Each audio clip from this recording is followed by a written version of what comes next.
Constellations exist because someone saw them, pointed, and someone else said, "Yes, I see it too." Caroline Kepnes, Providence.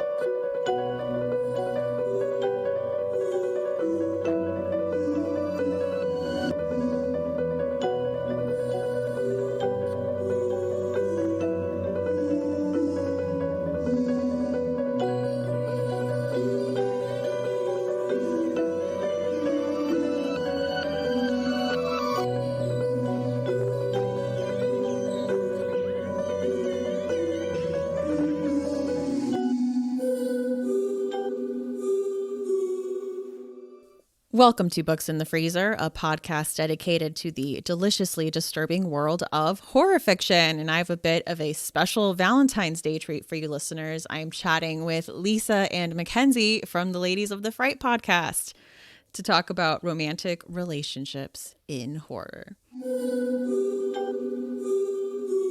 Yay, Lisa Mackenzie, welcome to the show again. Hey, we're happy to be here. Sorry, I didn't want to talk over you. I'm excited to be back. We had a great time last time we were on the show, so I'm excited to talk about some messed up romance in horror today. Yeah, I think it's going to be a lot of fun. Yeah, I think so too. This was one I had people request and ask me about, and they asked me about doing like positive romance more along the lines of warm bodies, but that was really hard to find in horror. Mm-hmm. So I just broadened the scope of it. So it's just good, bad, all romance in horror. Perfect. Yeah, I feel like, there are some really beautiful romance and horror stories that like twist the heartstrings or whatever, but I feel like the more often you will find the kind of messed up romance in horror. So it doesn't always go well. Yeah, that seems to be probably what you'll find. I think so, absolutely. I was telling Lisa and I were discussing this a little bit earlier in the week too, and we can get further into this a little bit further down into the conversation, but I've been doing a lot of research on possessions, and what I'm seeing is a lot of that is just like this really wonderful way of exploring shitty relationships. So I'm really excited to talk about that. Ooh, interesting. There's a specific movie that's coming to mind. Maybe I'll talk with you about it later. So like you were saying, horror is a good but unlikely vehicle for romance to tell stories about romantic relationships. Yes, I completely agree. I think so too, because while there could be, I haven't read you said it was called Warm Bodies, right? I haven't read it either, but yeah. There are certain ones like, I think we're going to talk about it a little bit later, but for example, something like Horns, where there's like a really beautiful, it's tragic, but the love story in it is really beautiful and not really a messed up love story in the love story part. No. I think that horror as a vehicle for romance, it does kind of allow you to, I'm thinking of, and I'll mention this because it's not one of my picks, but I'm kind of thinking of Sarah Tantlinger's poetry collection, For Love and Slaughter, I think is what it's called. It gets into like the kind of the more transgressive side of love, or like the messed up romance kind of things that you can find in life, like where it doesn't fit that neat, perfect box or whatever, or the white picket fence in the house or whatever that you might find in like a romantic comedy or something. It lets you kind of look at the more human aspects of romance and relationships. Yeah. And I found that even in stories that are specifically centering around a relationship, like I'm thinking of the movie Honeymoon from 2014. Have you seen that? I don't think I have. I haven't. It was pretty good. I just watched it. It's on Hulu. And I think it was one of Rachel's chilling obsessions, like way back when we started. But it's about this couple on their honeymoon, and some stuff happens, and she sleepwalks in the middle of the night and comes back. The husband is convinced just a different person, and so you see kind of this deterioration of the relationship, and this paranoia and doubt start lingering.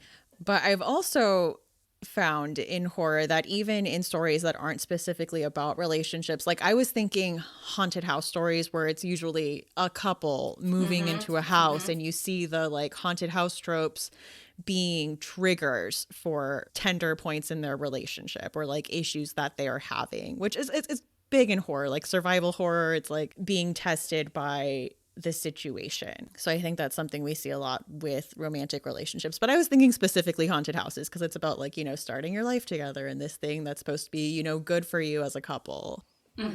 Yeah. And it ends up being your undoing. Yeah. Yeah, totally. That definitely works out very well for what you called it, a vehicle, you know? It's like that haunted house is 110% a vehicle to kind of watch a marriage either become stronger or deteriorate. Yeah. I was thinking of The Grip of It by Jeff Gems and House of Leaves. You know, House of Leaves is like one of those books that I really do try hard to pretend that I've read because my husband read it and he talked about it so much. Now, the reason why my husband read it too is because he was in juvenile hall, and so he had no choice but to just read these really huge, complicated books, and he loved them. And so we have House of Leaves here, and I should have read it, and I've tried to read it a couple of times, but ultimately I just listen to him when he talks. So House of Leaves, I pretend. If someone's like, "Oh, so you've read it," and I'm like, "Oh yeah, totally," but no, for this I can't pretend for this because we'll go in depth, and then I'll just be like, "Oh yeah," and when the aliens showed up, that is when Oh man, I won't go too deep on it, but you know, you're following like a bunch of different stories, but one of them is this family moving into this house, and I think one of my favorite things that I remember is the relationship with the husband and wife and how that is tested by the idiosyncrasies in this house. Yeah, even I think Haunting of Hill House, the adaptation, the Netflix adaptation goes into a lot of that, like with the family and like the relationship between the husband and the wife, and there's other romantic relationships within that, and I think it is this really unique setting that allows you to look at these relationships, or it like is a catalyst for exploring deep relationship issues or challenges. Whatever the horror is that's happening is what forces them to examine that in their own lives or what have you. Yeah, I think so. I think I completely agree with you. I mean, one of the things that we you know, in horror, you say that monsters, this is a really good place to experience fear of monsters, fear of, you know, whatever have you, because, you know, at the end of the movie, you can turn it off. At the end of the book, you close it, you close it up and you can put it in the freezer. And so I feel like it's the same thing with relationships. You know, relationships get explored in horror so in depth. And so it is that safe place because it's the same thing. You turn off the movie and it's over and you're there on your couch with your popcorn and your mate, and you know, you don't have to explore that marriage falling apart. You don't have to remember what it's like to have that horrible, awful breakup. Now, you know, there are obviously the slashers where, you know, we really never want to go through the idea that somebody is going to come and cut up our husbands or our wives, but horror does allow us to explore that option. It's cathartic. It's no. true. Yeah, it's like, oh man, I actually, you know, it's like even if we have a bad fight, it's like, oh man, I would really miss you if someone broke in and killed you. I just want you to know that. We've been through our highs, we've been through our lows, but I guess I just don't want you to get slashed to death. I guess I just don't really want, yeah, exactly. It's like I don't want anyone to come out of a lake and kill you, or, you know, like, let's, chainsaws are bad, all these things. I hope so. Lisa's like, no, if your reaction is different, you might need to examine your relationship. Whoa. It's acting as a mirror. Ooh, well, pivoting on that, how do we see horror used to show unhealthy relationships? For this one, I would love to bring up the possession trope. Is that okay? Go for it, yeah. Cool. So I realized that I really didn't know much about possession, and so I kind of started to dig a little bit deeper. I'm not super, like, buried in it because my child is still just barely over a year old. So time is limited, and I kind of sneak in possession stories when I can. But what I'm learning is a lot of the time, these stories are used to examine really controlling relationships. Obviously, they are possession stories, right? Mm-hmm. And so it is a really great way for the authors, for the readers to kind of look into these unhealthy relationships where it starts out as like, these are, almost, what was the line in Hill House, in Two Lovers Meeting? And so these two people, this demon, this human, often, they meet, and it feels like it could be love at first sight, and then somebody gets very, very controlling. Somebody wants to completely and totally possess the other person.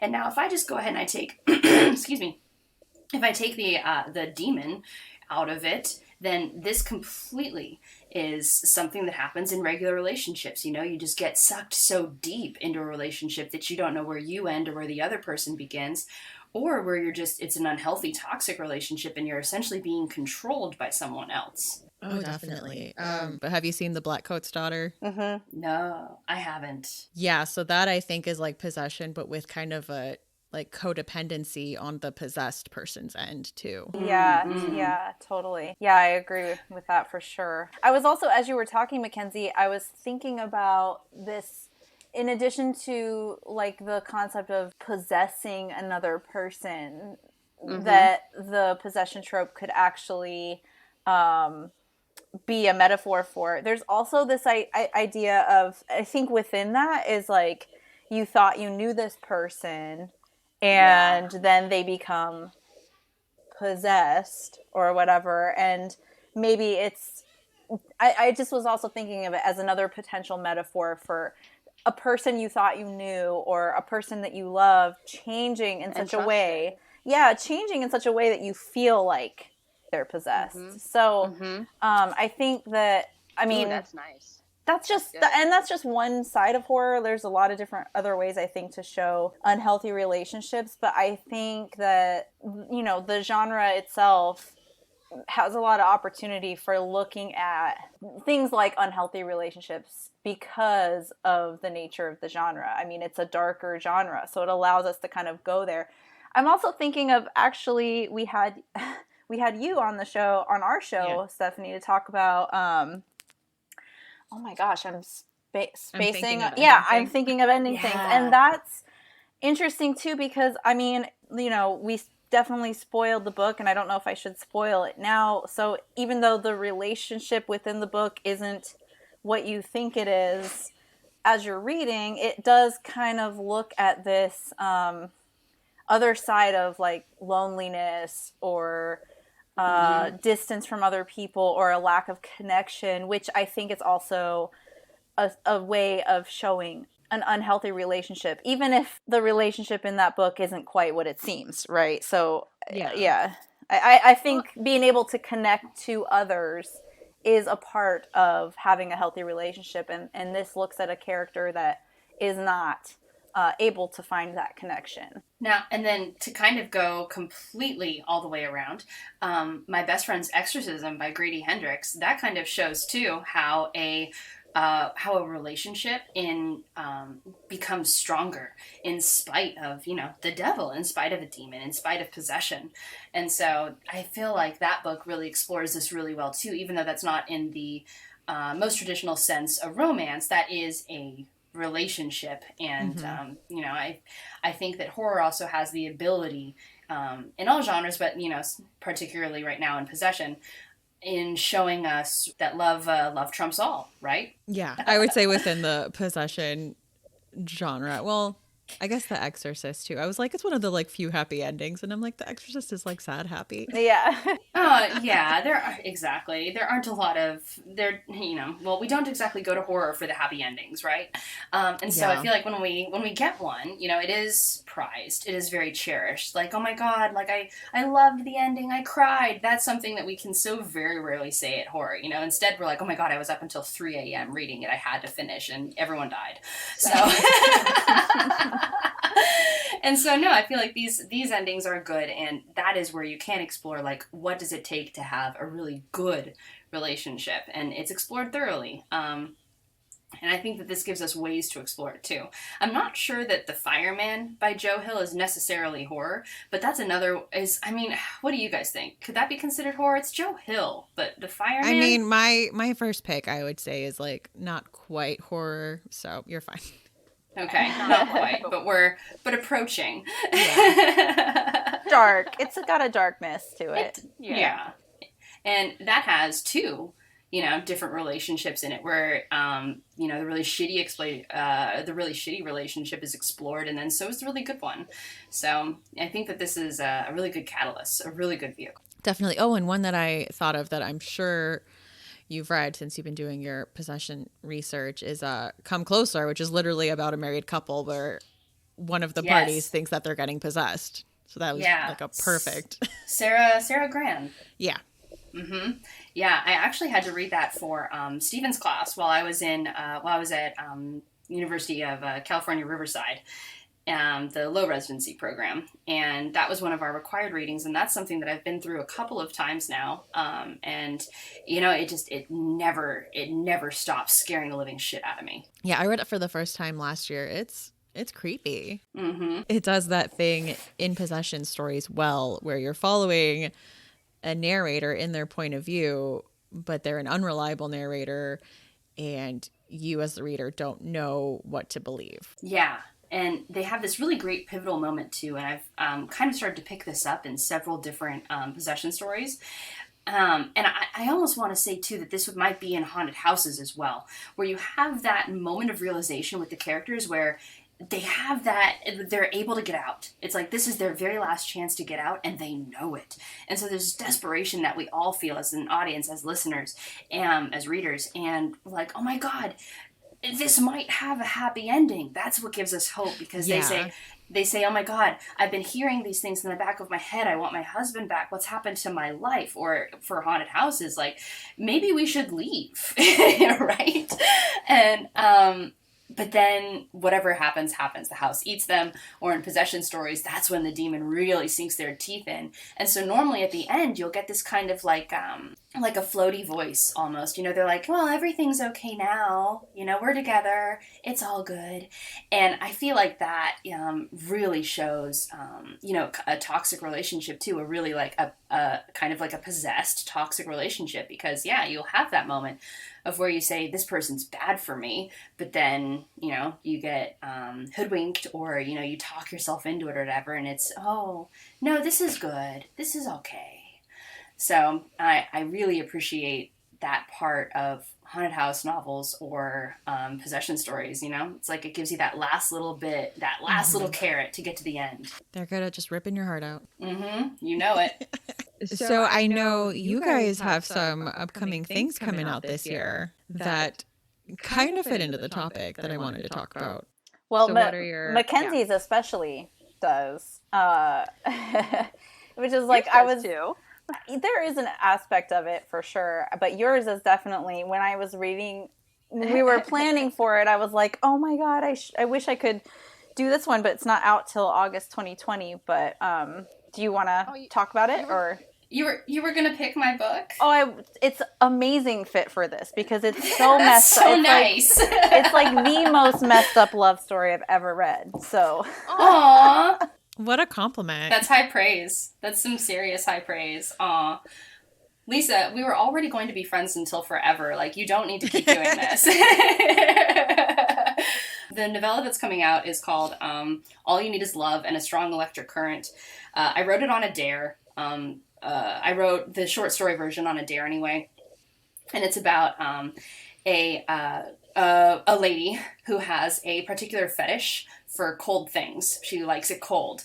And so when she's with a man intimately, it doesn't do it for her, because he remains at a normal bodily temperature of, 98.6? 98.7? And so he remains at that bodily temperature. And so she tries a variety of different things, and none of them work until her boyfriend dies. And then she realizes through trial and error that that is what's going to do it for her, is that body is going to be cold. But she doesn't like the body. She wants him alive. And so she's able to bring him back to life Frankenstein style. And so they are involved. And, and the book kind of goes into the lengths that you'll go to kind of keep a perfect relationship going. It's a lot of fun. And this narrator is hilarious. It's kind of like female Dexter, because she's totally a psychopath, but she is very convincing in everything she tells you. She'll explain why she's doing the things she's doing, and you're like, oh yeah, totally makes sense. I agree. It's fine. And you're like going along with her, and you're like, this is so messed up. It's great. It was a lot of fun to write. That sounds amazing. Also, writing it on a dare is very Mary Shelley. Oh, well, thank you. Yeah, it was a dare. We a friend of mine and I, we were going to submit to the Nasty magazine, and it was only going to be for women and for strange fetishes, and I am just like horribly unimaginative when it comes to those sorts of things, and so I'm like, I don't know, maybe she likes cold things, it was just like, it wasn't premeditated or anything. I was seriously just sitting in front of the computer looking at a blank screen like, well, I have to pick something. It's awesome. The only sad part, or the reason why I couldn't really include it for today, is not out till August, but I think people will definitely, if they're interested in reading some of the books we're going to be talking about today, they should put that on their radar, because it's a lot of fun. Yeah, give me the links for it, and I'll put it in the show notes for sure. Thank you, and be sure to include Lisa's as well. Oh yeah, we have to hear about yours. Lisa also. Yeah, Lisa explores some different relationships in hers as well. Mine is called Hell's Bells, and it is coming out in May. Also from Unnerving, we both are part of he's doing a Rewind or Die series, which each of these are inspired by the feeling you got back in the 80s, 90s, going to the video store and picking videos by the most wacky covers. So my story is about 4 best friends in the early 90s. And one of them has been recently saved. So she's been on a mission to save all of her friends, like Christian-wise, like as a Christian. And then the other main girl, who it's from her perspective, she is like super into rock music, and especially Queen. And her best friend, a lot of stuff happens, but her best friend, basically the one who's trying to save everybody, stages an intervention because she thinks her friend is way too into rock music, and that basically the devil is going to infiltrate her through rock music. So she stages an intervention to try to save her from rock music. And they end up switching it on her, and to pay her back, to basically, long story short, they end up trying to pay her back for trying to save them by summoning the devil.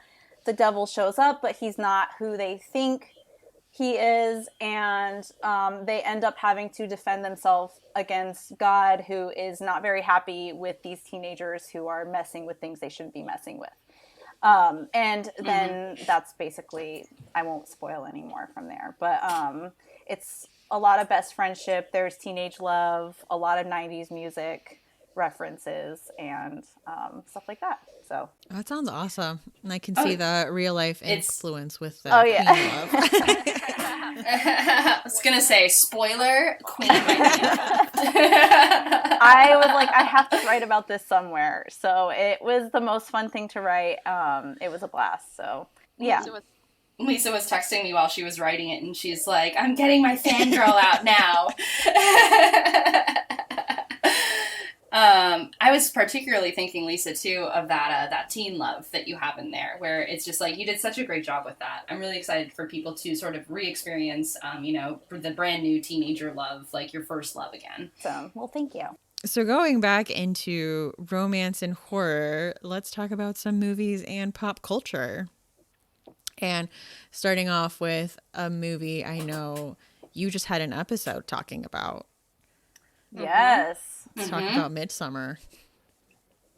This movie. We could have talked about that when I saw forever. You put that, as something we should talk about, I'm like, oh man, is it ever that relationship with Christian and Danny is one of the it is so great. It's like such a messed up relationship, and a lot of people were talking about like, is this just the most epic breakup ever? Like breakup revenge story, like the biggest fantasy ever of like someone who really wronged you. I don't know. It's one of those things like at the end of the movie, I'm like, I don't know how to feel about this, but I feel a lot of things. Yeah, it's like you're a toddler all over again. It's like I have big emotions and I'm not sure what to do with them. Yeah, or what they are, or how to name them, or just any context for them. I'm just like, I'm so overwhelmed, but I don't even know where to go with this. Yeah. Well, and he was he really did. And we talked about this a lot in our episode, is that like a lot of the stuff is relatable in their relationship. It's just like dialed up.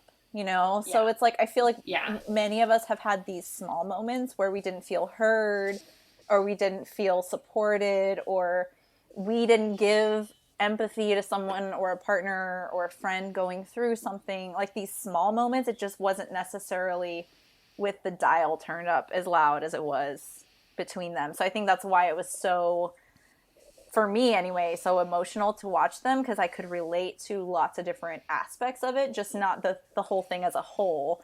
And then it's like, even though he was a terrible boyfriend, did he really deserve what happened to him? I mean, yeah. Yeah. I mean, exactly. He sucked, and he was like, and noodle. Yeah. Well, and then even he was just a bad person, because even outside his relationship with Danny, like he was willing to like turn on his friends. So it's just like, you're not rooting for him in any way, really.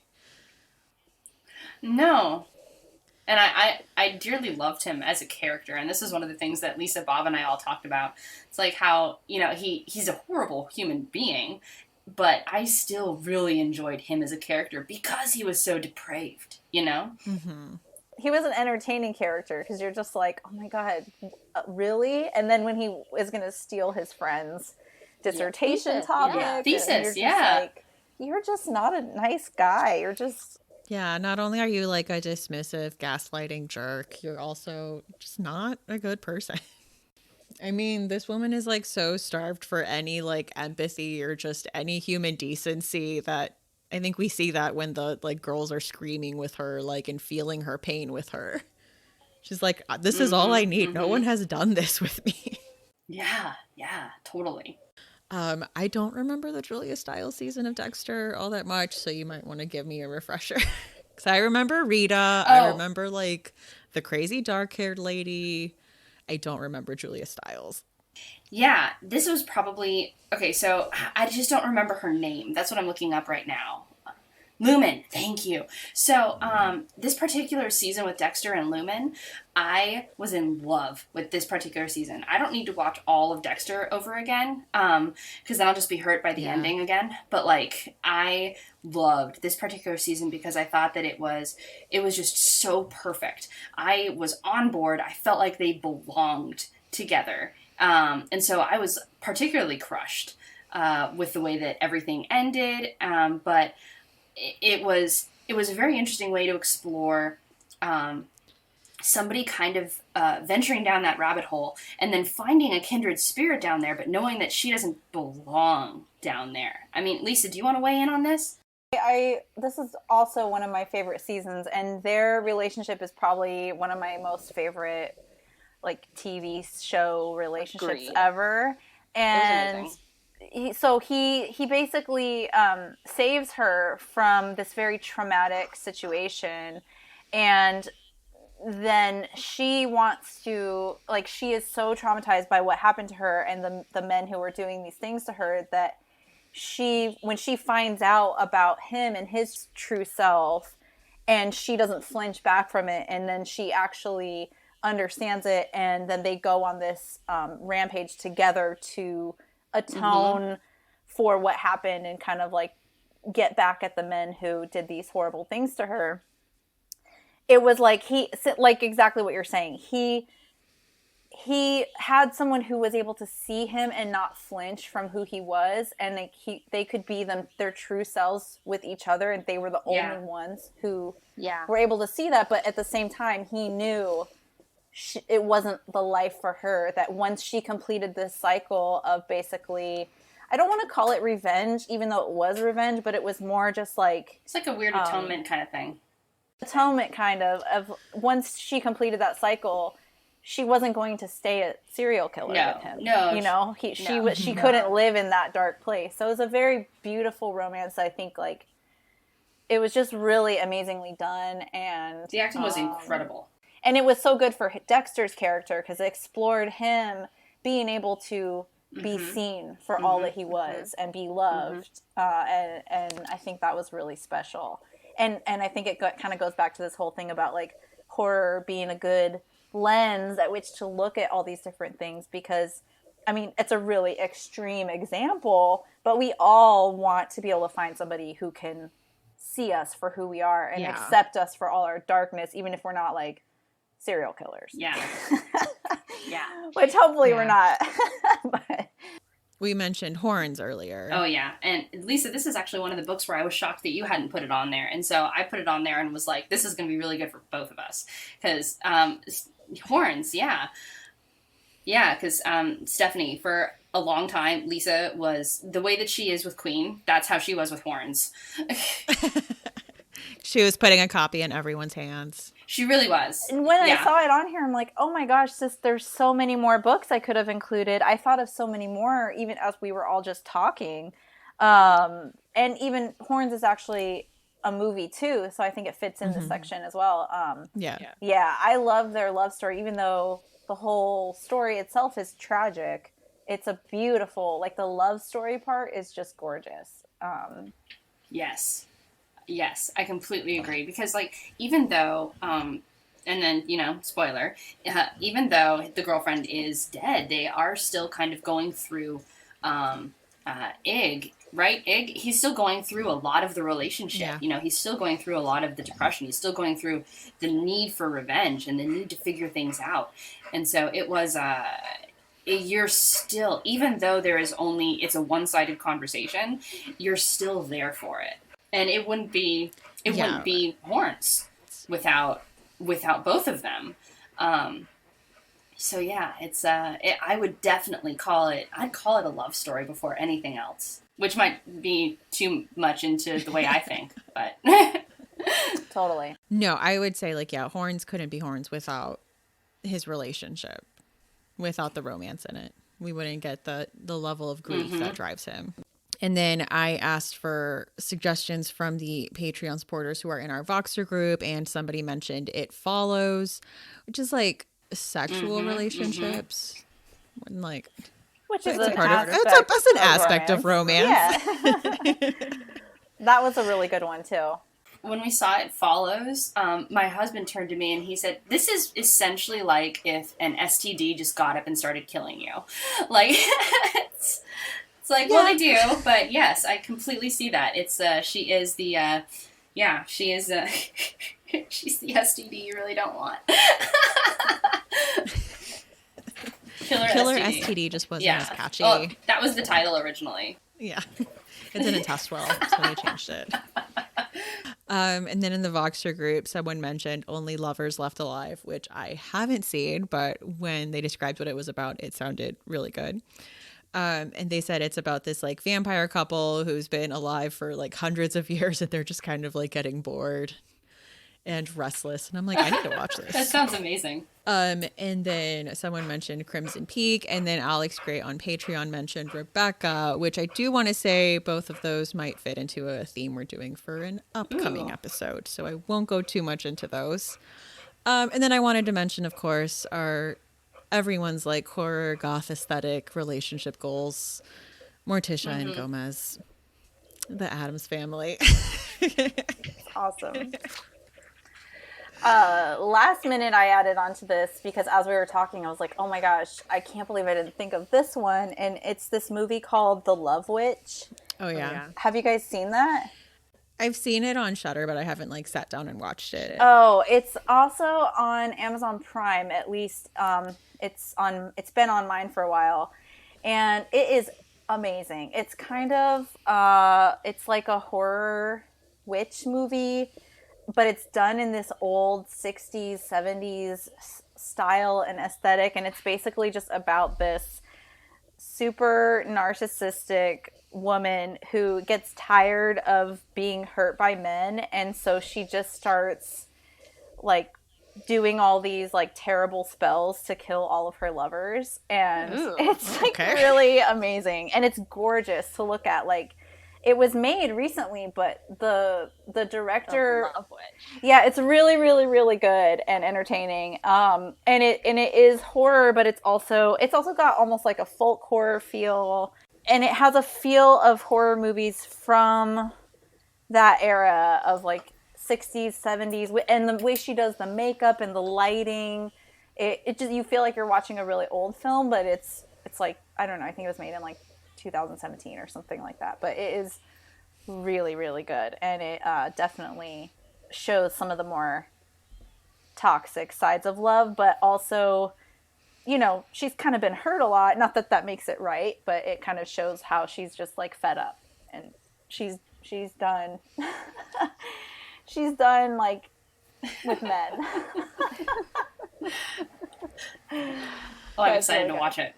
I'm excited to check that out. Yeah, it's great. Also, for this episode, before we get into books, I asked for listener awkward date stories, and I had a few good ones. So these are the 4 best that were contributed, and then you guys can chime in and let me know if you have any awkward date stories. So I do, for this, have a $15 Amazon gift card that I said we were going to decide which of these horrible dates deserves the prize of an Amazon gift card. So the first story is from Britt Jones 87 on Instagram, who said, I had a first date with a dude that was high on shrooms, and I didn't know it till he apologized the next day.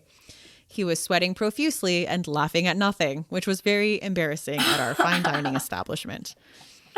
Oh. He offered to drive me home, but I said I drove and then ran away and called a friend to pick me up. He called me the next day to say he was sorry and would love to see me again. There was no second date. That is, just awkward. He was sweating profusely and laughing At our fine dining establishment. That's amazing. That is wild. I could just imagine like the moment of being in that, and then when you find out that they were on shrooms, and you're like, wow, that makes so much sense now. Yeah, where you're probably like, what is wrong with this guy? And then you're like, I guess that makes sense, but no thank you. High on shrooms. It's just, I don't know. He was nervous. He needed something to take the edge off. Smoke some weed or something. Come on. Yeah, maybe don't mess around with like hallucinogens. Or ask to do it the next day. Hey, I'm feeling a little under the weather. The next one is, I went on a date with a guy that seemed super sweet. We went bowling and had some apps and then went to watch a movie. But then he suddenly started rubbing his face against mine like a cat. I should have asked him to stop, but I was so thrown off that I just froze. He did it so much that it knocked off the back of my earring. When he started purring, I finally snapped out of it and left. Far too odd for me on a first date. Also, not a cat person. And that was by Erica Robin Reeds on Instagram. Oh my gosh. I also would freeze. I wouldn't even know what to do. Like what? Maybe he was on shrooms too. Oh my gosh. Yeah. What would you do? I mean, if a guy starts rubbing himself on you, and then, I mean, I love that it's like that he finally starts, so when he starts purring, that she's like, Hell no. Oh my God. Okay. But I feel like that's such a, I mean, I'd be like, wait, maybe this is some, I don't know, maybe he's just being silly, and I'll find out the punchline in a minute. And I think I would have froze too, just at first, until, you know, finally I realized, like, oh my God, you're purring. It reminds me of when Angela in The Office goes back to her house and they see her on the camera and she's like licking her cats. and then she comes back and like coughs up a hairball, and she's like, was this on the whole time about the video? Oh my God. Oh, so great. Anyway, back to the date. That's awkward. I mean, I think like someone getting like close to my face, I would just be like, oh, they're like way more into this date than I am, and I'm just like gonna wait this out and not call them back. But yeah, with the purring, it's like Oh, no. No. Uh, That's what I wanted. Like, what was it like in the back of his throat? Was it like a how do you even? I don't even know how you make you roll your purr. This is from Gray_pages_616. I had a date where I went to dinner with a guy who was possibly the cheapest person on the planet. He began by ordering water because it's cheap and free. Literally said it just like that. So he wasn't too bright either because something can't be cheap and free. Then, while ordering, he only got French fries and told me not to get greedy and order the cheapest thing on the menu. Then he smiled, and I was waiting for him to tell me he was joking, but he was dead serious. That is pretty awful, too. That's awful. Yeah. It's just awkward. Like, oh, don't go crazy and order the soup of the day. Yeah. Like, I'm getting fries, At that point, wouldn't you just be like, I think I'll just pay for myself and then order something huge, you know, and then just let him sit there and eat his fries and drink his water. It's like, fuck you, I'm hungry. Yeah, like call the waitress over and make a point of like, this is split. Yep. Come on. Yeah. You can be a little more subtle than that. Yeah. And there's also several points to just being straight up fucking honest. You know, it's like you can say, hey, I really wanted to go on this date with you, but I'm so broke. I'm so sorry I can't pay for you this time, but I'd love to next time. You know, it's like there are ways to be classy about even like the worst subjects. And if you're with the right girl, she might just appreciate that. And an even better one might say, oh, well, I have fat stocks of dead presidents. Like, let me get you this time, you know? Totally. Yeah, just be upfront. All right, and the last listener story is from ex Juniper. It says, my worst date was one I didn't even know I was going on. He said he just wanted a friend, parentheses, lies. He invited me to his house to hang out, parentheses. Why did you go to a strange man's house, Susan? When I got there, he said we could watch a movie, but we had to watch it in his bedroom because his roommate was using the TV in the living room. Parentheses, don't worry, nothing as terrible as you might be thinking happened. Then he put on Pulp Fiction because of course he did, and talked about how he wanted to settle down and have kids. I was 20 years old at the time and not interested in any of that. He then asked if I would stay the night, but just to cuddle, and for some stupid reason, I did. Parentheses, seriously, Susan, learn how to say no to people. So after the most awkward and uncomfortable cuddle session ever, he fell asleep. So I tried to sneak out, but he woke up. I still left, and I never heard from him again. He just wanted a friend to snuggle.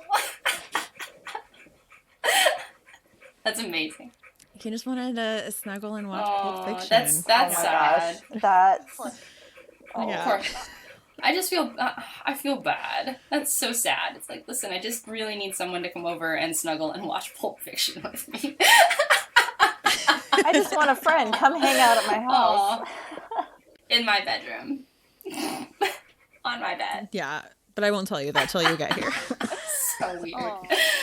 Oh. Yep, lots of awkward situations. Yeah, Mackenzie, did you have you said you had a dating story. Yeah, I have and like I said, I'll give you the abridged version.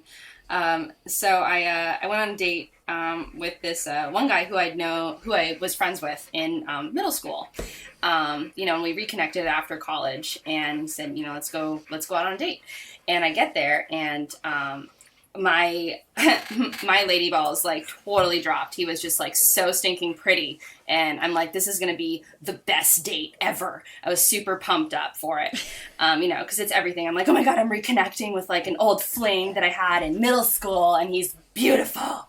We go out to, we go over to the Santa Monica Pier and we're hanging out and everything's going really well and we get reservations, but reservations aren't for a while. And so we think, hey, it'll be really fun to go on the beach.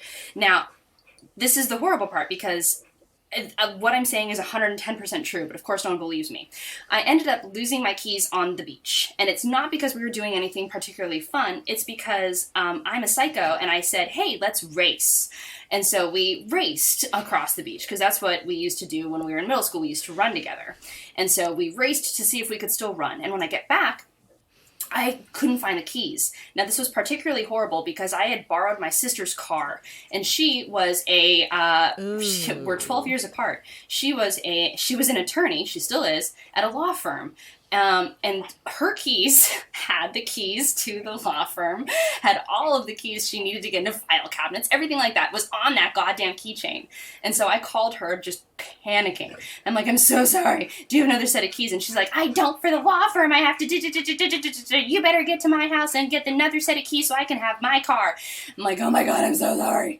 So I was all the way out in Santa Monica, and I'm from I'm from a village that is on the outskirts of Los Angeles. And so I called my best friend.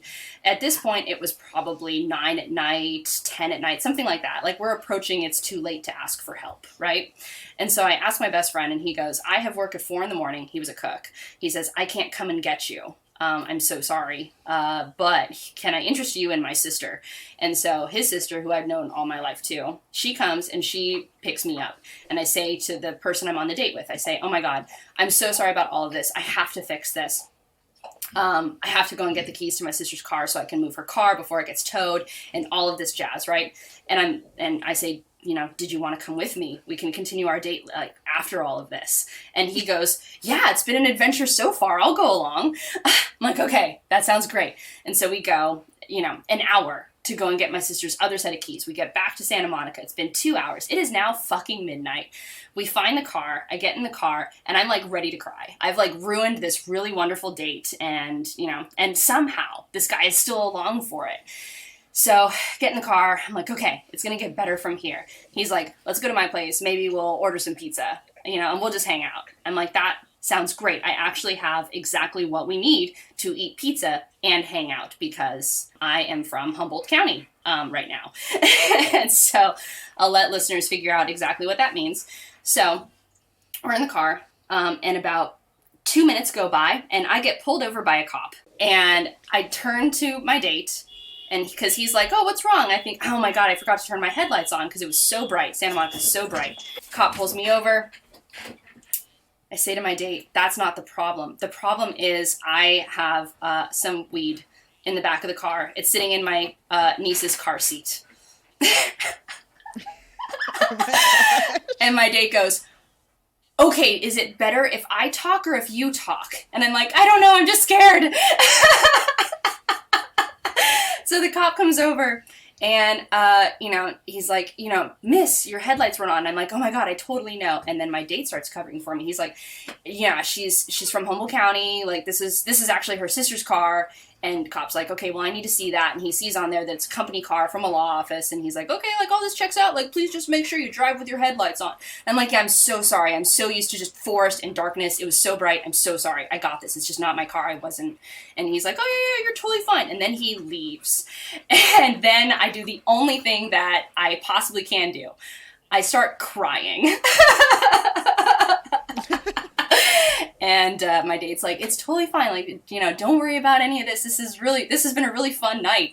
I'm like, screw you. And so we get back to his place. And about, 3 years later, I married him. Oh. So you didn't scare him away with your crazy adventure. That's amazing. And one with a happy ending. One with a happy ending. So I do have the $15 Amazon gift card. Which of the listener stories do you think deserves the gift card because of their horrible experience? I think they're all pretty bad, and in my mind, it would be most between the shrooms and the cat. But I think for me, the cat wins. That's my vote, because who starts rubbing their head on you and purring like a cat? That is just who? I know this is going to be a total shock, but I agree with Lisa. Yeah, mine was between the cat and the weird cuddling. But I think I'm going to have to go with the cat. So, Erica Robin, I will be contacting you. Sorry about your bad date. Here's a gift. All the other ones are really bad dates, too. This is just on another level bizarre. Someone would do this. What are you... I would just love to interview the other person and be like, what is your deal, man? Why are you purring like a cat?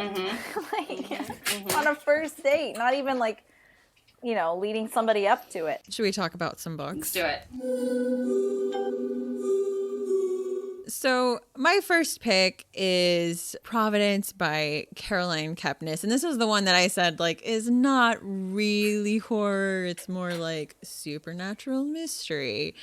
But it has horror elements, and the story kind of mirrors and references a lot of Lovecraft. And I wanted to do this. You by Caroline Kepnes seemed like definitely the obvious choice to do. But I feel like I have talked about it a lot. And there is like so much to talk about just with Joe and Beck, and like talk about an unhealthy relationship and someone that does not understand boundaries or how relationships work. But Providence is just a totally different. So yeah, if you have read like You and Hidden Bodies and you go into Providence, just know like it's very different in that it's not as dark and you have a more likable protagonist. So in Providence, John is kidnapped by his H.P. Lovecraft obsessed substitute teacher right when he's about to tell his childhood friend Chloe how he feels about her. Thinking that John is never coming back, Chloe moves on and finds herself in the popular crowd.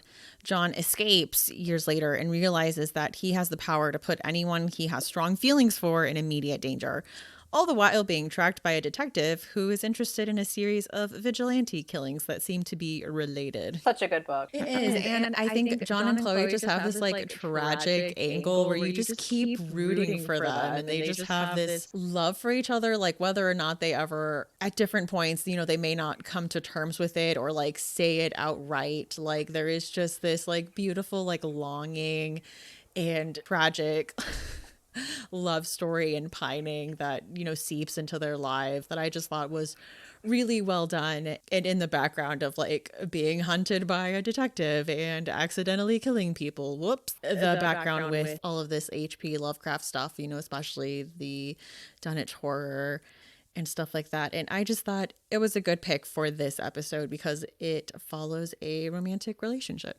That's not Joe and Beck. No. Yeah, it's really good too. I really enjoyed this one. I feel like it's that classic never the right time on both sides. Like when it's his right time, it's not her right time, and they're just always, I don't know if that's what you call star-crossed. I forget what the actual term is, but it's like they're never landing at the right time toward each other. But it's really, and it like you said, it's like really just pulls at your heartstrings because you're just like, oh, you really ship them. Like, I really want you. I do. Like, I don't read a ton of romance, but I got whatever, like, feeling people get when reading romance for these characters. I'm like, I love you. Be together. Be happy.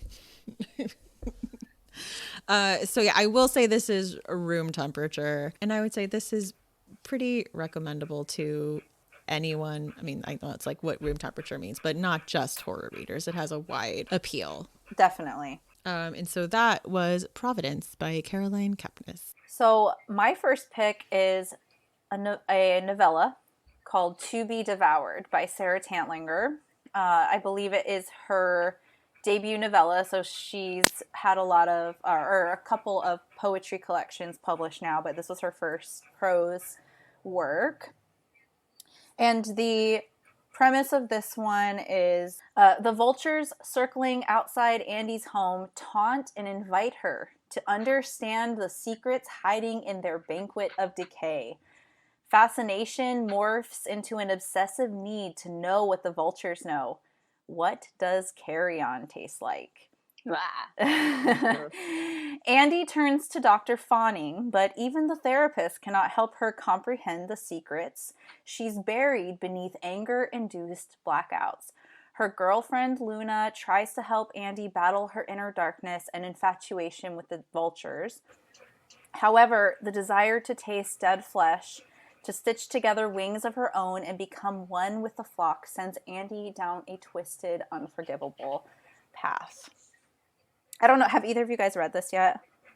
I have not. I just read it. It's on my to read. Yeah, I just read it. It was I think it was the second book I read this year, and it is so good. I read it, I think, in just like 2 sittings. It is definitely a romance. I think we could even call it obsessive love. Luna is, or Andy is the main character, and she is in a relationship with Luna, and Luna is kind of the only thing keeping her anchored. She's had a lot of tragedy in her life, which it does go into. And as Andy becomes like more and more unhinged, the romance itself goes twisted, and it's just really messed up. It's really, really good, but it's definitely on the darker side of romance. I would say it's definitely not for the faint of heart or the delicate of stomach. There are some very graphic descriptions of eating gross things. And there were a couple parts where I'm like, oh my gosh. But it was also really beautifully written. As you know, Sarah's a poet, so she's got that really gorgeous prose where even though she's writing about really horrific things, it's also really beautiful. It was heart-wrenching. It was just a really sad love story. I would say I would put this in the freezer, mostly because of the graphic content. Like, I never actually felt really terrified, but it goes really into some horrors. And I think when it comes to rating, when it comes to horror ratings, we could also consider that kind of graphic nature to be a freezer situation, if that makes sense, just because it goes really, I mean, don't read it if you have a sensitive stomach, because it's like very, very visceral. But it is really, really good at the same time. It's excellent. Oh, that sounds amazing. Yeah, it's really good. And that was To Be Devoured by Sarah Tanlinger. So I picked a short story. I picked Eat Me by Robert McCammon. It's a little bit older, but this is the first thing that I thought of when I knew that we were doing romance, because he just really, really captures how much we need love, and he does it in a slightly different manner than I've seen before. So Eat Me by Robert McCammon is like, the world has been destroyed, only zombies remain. A lot of these zombies are able to recall who they were or what their lives were like. The particular character that we follow is Jim Crisp. And, he remembers being an accountant. He remembers where he lived. He remembers his life. But he's watching himself fall apart. He is a zombie. They all are. And so he's watching himself decay. But he's also noticing that people are still kind of doing the same things that they used to do in their life. They're still going to bars. The one that we go to with Jim is called the Boneyard. And that's where he finds, that's where he falls in love. The only way for the zombies to actually really feel any sense of pleasure is to eat each other, or to eat. And so when they eat each other, that's how they are experiencing, that's how they're experiencing love feelings. So it is a really interesting story because it sort of goes into the idea that love is all-consuming, but So, yeah. And it's just beautifully written. It's a gross, gross story, but it's beautifully written. I really do love him for it, and it's probably one of my very first short stories that I just recommend to everybody. I didn't know Robert McCammon had short stories. Yes, he does indeed. Ooh. To look into that. That sounds really interesting. It's so good. It's so fun. Is that like in a collection, or did you find it as a standalone? I found it as a standalone, and I can't remember when I found it. I went through a Robert McCammon phase when I was at the very end of high school.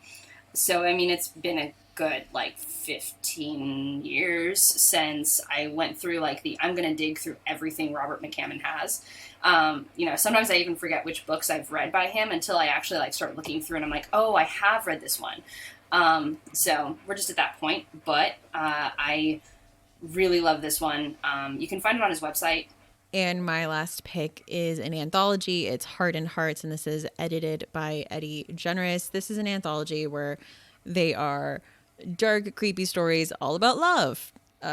Some are romantic, some is love that goes wrong. And what I did like about it is that it's not just restricted to heterosexual couples. This is kind of an all-encompassing, all kinds of love. Mm-hmm. And there were so many just standout stories in this collection. I think my favorite one was the first one, which was Gwendolyn Keist's 40 Ways to Leave Your Monster Lover, which follows this college student who starts an unhealthy relationship with her professor. And just Gwendolyn Keist's writing, I just wanted to highlight everything in this story. Her work is just Yeah, amazing. I think most of the highlights that I had in this collection were from just her story alone. So I would recommend picking this up just for that. There's also John Bowden's The Recluse, which I would say the tagline for that is, watch out for the quiet, nice guys, which is also the tagline for You. Another one that I liked was called Consumed. That was by Madhvi Ramani and Scott Paul Hallam's Burning Samantha. And yeah, this one, there was so much variety. Like some of them even were a little more on the fantasy fairy tale side. There were some that were more about like familial love more so than like romantic love. I will say the majority were romantic relationships though. And I just really loved like all the variety in these stories. And, every once in a while you read one and you're like, oh, wow. Like that one hit me. So I would recommend that. I believe it's available on Kindle Unlimited. If you have a Kindle Unlimited subscription, I would recommend downloading that one and checking it out. Temperature rating, I'm going to say you can't do that with an anthology. The stories are all over the place and different and written by different people. So a varied temperature.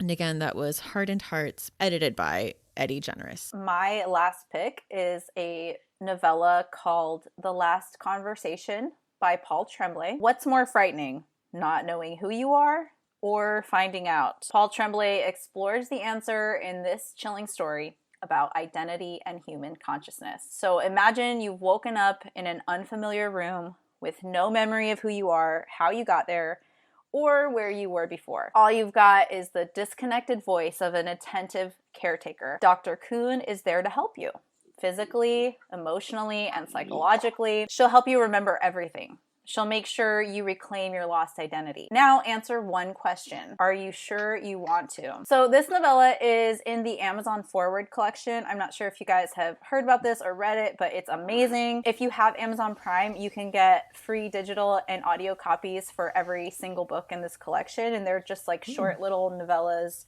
Some of them I think probably are more like novelettes because they're like 50 pages, but they're really, really good. But this one in particular, I thought worked really well for this theme because it is at its core a love story. I think it asks us like what moral boundaries would we be willing to cross for the sake of love. It also is this weird almost cross between sci-fi and horror. I think what Paul does really well in this book is, as I was reading it, he really built up that unsettling feeling where I didn't know what was real, or, I kind of was in the shoes of the character. I think it might even be second person, so it even does that even more, where it's like, you feel like you're this character and you don't know who you are. And it's very disorienting, and he really just makes this disoriented feeling really strong.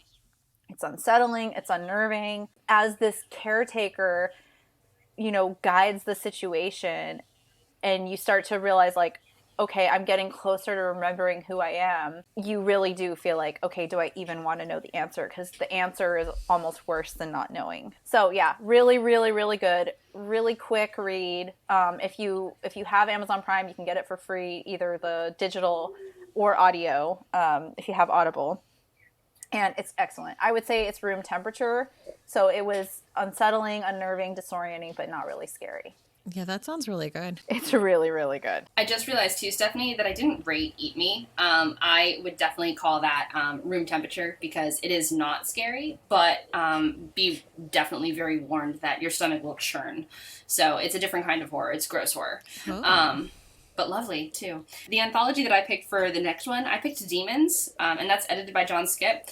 I was turned on to this because Lisa and I did a Devil trope episode for Ladies of the Fright with Bracken McLeod last year, and he said that we needed to read this, and oh boy, was he right.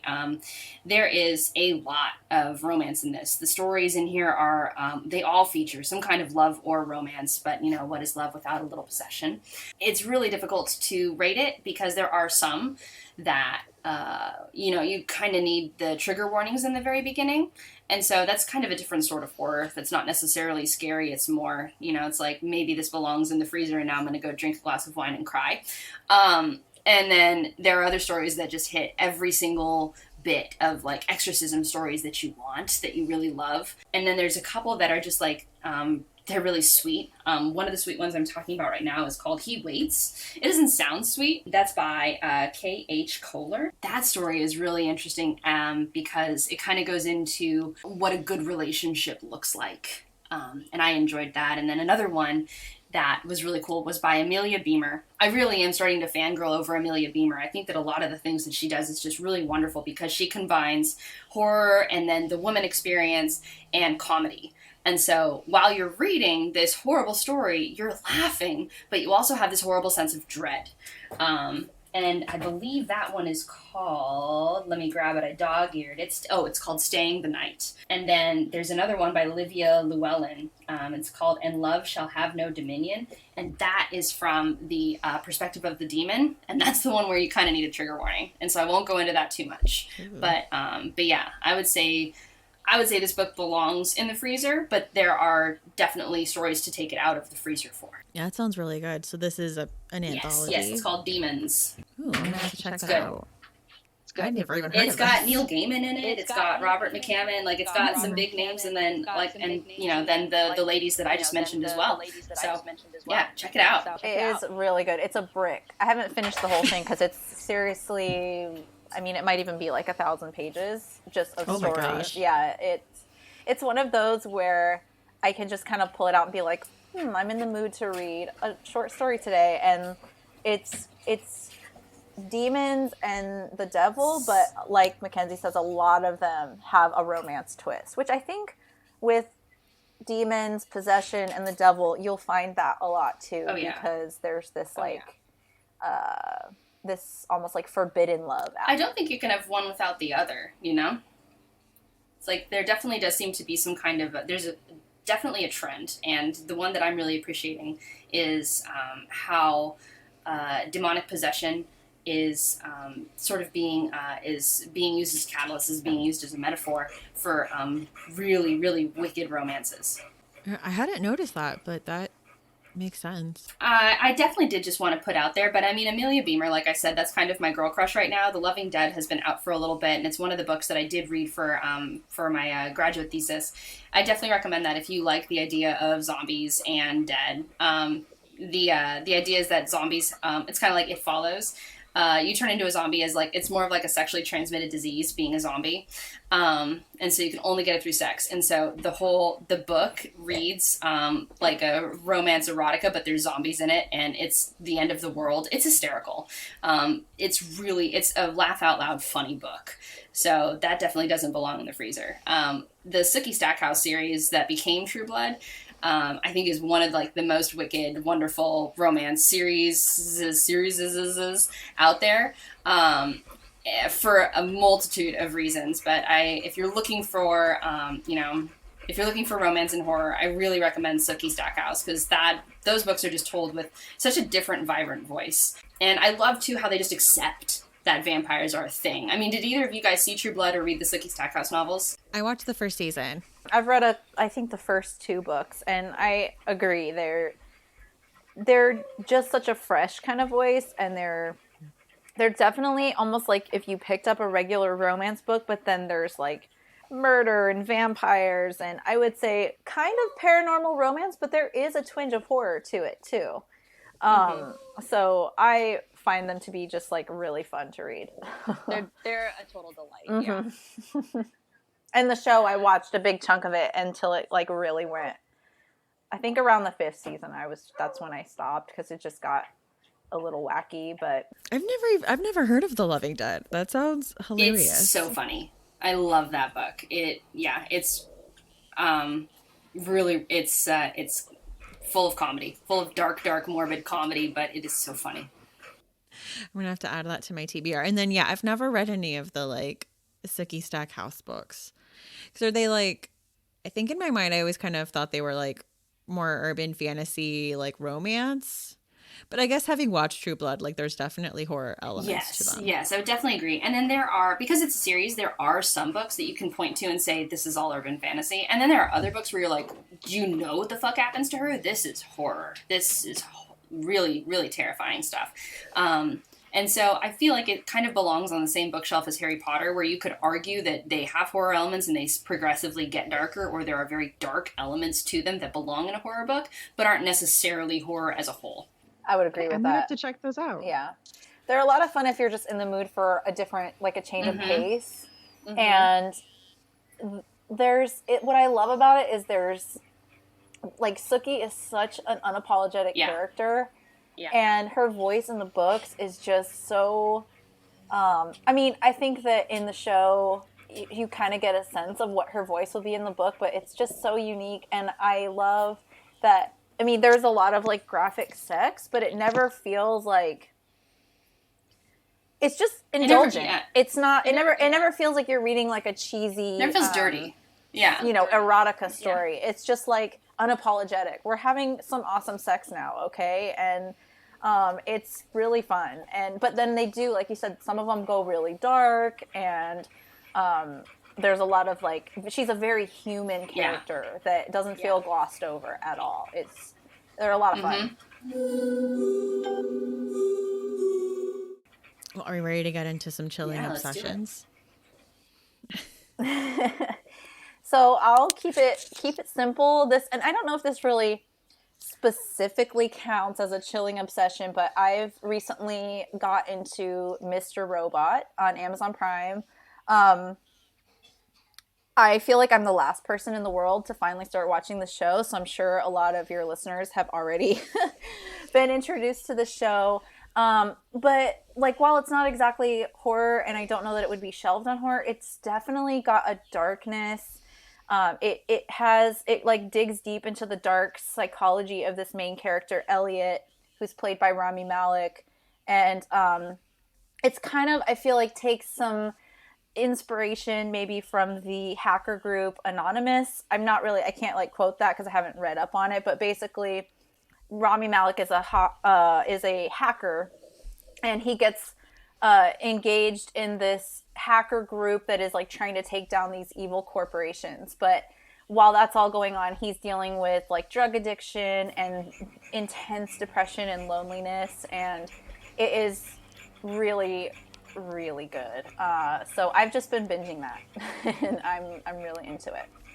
I haven't seen it, so you're not the last person. Well, I feel like everyone on Twitter, like all the horror people I followed, watch it, and, like, everyone's talking about the new season and how good it is, and I'm just like, I'm still on season 1. Like, and when I say binging it, I'm binging it at the pace of a tired mom, which means I can kind of get through, like, 1.5 episodes a night before I fall asleep because I'm just tired. But I really, really am enjoying it. It's really good. And has some really unexpectedly dark moments where you're like, whoa, I was not expecting that to happen. And it's really good. I'll have to watch it because I haven't seen it either. Oh, good. I'm not. You're not. Yeah, you're not. Yeah, exactly. We can pretend that it was, like, a thing that we did, you know? We talked about it and we're like, let's not watch it for a while, you know? We're behind as well. You told me to watch You. And that's what we've been doing. So we actually just finished the first season, and we're still kind of recovering. We haven't gone on to the second season yet, and I see it's all like, you know, season 3 coming in 2021. I'm like, I'm behind if they're already asking for that. So we watched that, and like I said, we're still kind of recovering. And I think my very favorite thing about it is I love that you're just on board with all of Joe's crazy ideas. You know, it's like you go down the rabbit hole with him. You're like, yeah, of course that's what you do naturally next. You hide all of the, you know, you put the teeth in the box and you put it above your toilet. Duh. So Becca's so lucky to have you. Yeah. Becca's so lucky to have you. What gets me about this show is that, and the book too, but I think more so with the show is that, and what makes me so conflicted is that I do like him, but, like, I shouldn't, and he's terrible, and he's a predator, and I'm like, but then he has these very human moments, like when he tries to save the kids, and, like, he has a soft spot for hurting children, and I'm just like, oh, it's hard, and it almost reminds me, like, somebody compared him to Dexter, and I can see a lot of that. I think I had less trouble getting on board with Dexter because even though Dexter was a serial killer, he only killed bad Well, and he people. knew it. Yeah, he was pretty, he wasn't in denial at all. I think Joe justifies. But he has this rationale for it that makes you empathize with him. And it like is so, it makes you so complicit because you're like, I should not be like rooting for you because you're terrible. Oh, but you totally are. I know. Well, in the book especially, though, I loved all his like snarky opinions. I'm like, you're right. I do think that too. He is. He's all of our. He's our id. You know. Yeah. Well, and he just says what he thinks and he tells you what he thinks. And he doesn't hold back with, like you said, any of his opinions like about people or how they act on social media or whatever. And I'm like, yeah, valid. And then, but then he turns around and is like, he takes it too far. And yeah, it's really entertaining, but also you feel, I always feel a little guilty for liking him because I'm like, I should not be liking this guy. He is terrible. He's a predator. Oh, but he skirts that line of being a likable character who's like super messed up. Yeah, I completely agree. And I think with him, you have to be able to relate on some level. And I think that's what makes it even better for us to go into that descent, like with him, to make that descent with him. He has those opinions where we're all like, oh my God, someone finally said it out loud, you know? And so you're with him, but then you can't be with him for the whole ride because you find yourself nodding along like, yep. Oh, well, that might be a little too far. Really? That's what we're doing next. Interesting. So it's like, oh, well, now you've got them locked in a cage. That's was important. Probably a bad choice. Maybe you shouldn't have done that. And so no, it is but it's necessary for that character. And so I just really applaud the writer. I don't have the author's name in front of me for creating a character like this because they had to have that line of like, okay, where can I get people on board with him so that they like him, you know, so that they're like, I agree with you, but only just. Yeah, Carolyn Kepnes. Oh, love it. Yeah, well, I know, Lisa, you and I talked about being like Gossip Girl fans. And I feel like this is the natural progression for Dan Humphrey, though. Yeah. Like if... Well, I feel Dan Humphrey is Joe, like, because it's just like we get to be on the inside of Dan Humphrey's head now. Yeah, like, okay, listeners, if you've never seen Gossip Girl, watch the first episode on Netflix and tell me this is just not the natural progression for Penn Badgley. like as Dan. I mean, I feel like in a lot of ways he's playing the same character. He's just, we're just getting the internal narrative. It's like he was a guy in New York obsessed with this like super wealthy, you know, blonde, white blonde girl. And, like, he was from the wrong side of the tracks, and he just, follows her. I mean, I'm using that phrase, like, with air quotes, because he was fine. He just wasn't, like, from the rich community she was in. Yeah, and he was, like, pretentious and intellectual and kind of an outsider and, like, didn't like her friends or, like, her whole thing. Yeah, it's the natural progression. He's, like, the same character without all the murder. Yeah. Except for, I mean... You never know. Gossip Girl went really nuts for a while, true. So it went. It really dug into the like soapy aspects of it. But this is a perfect character. When I heard, because I had read you, and when I heard Penn Badgley was playing him, I was like, yes, this is perfect. Yeah, that was my thought too. I'm like, that's actually perfect. My chilling obsession is the show The Outsider on HBO, and it's based on the Stephen King book. And I'm playing a dangerous game where I'm listening to the audiobook and then like getting a few hours into it and think to spoil myself because I'm reading the book at the same time. So far it's been okay. You're like, that feels like an arc. I'm not there.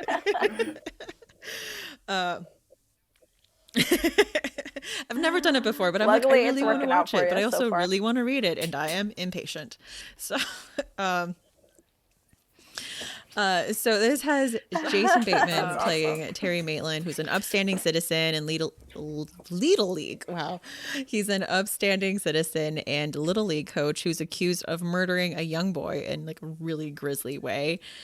And Ben Mendelsohn, who has been in a lot of things, but I think for me, he's always going to be Danny from Bloodline.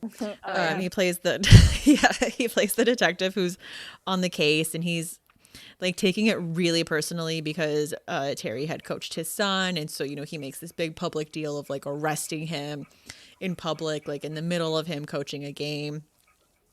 And, he thinks he has all this like solid evidence. Like he has all these witnesses who saw Terry like pick up the boy and who saw Terry like later with blood all over him. But at the same time, Terry has like a rock solid alibi with video evidence. So like, how can both things be right? That's and cool. I am like, I don't know where this is going to go. That's literally where I am right now. Like, wow. Oh, that's awesome. yeah, I told my husband, he's like, if this ends up being like twins or something, Right. I'm going to be mad. like it's Stephen King. I don't think he's going to do twins. There's a twin. Dun, dun, dun.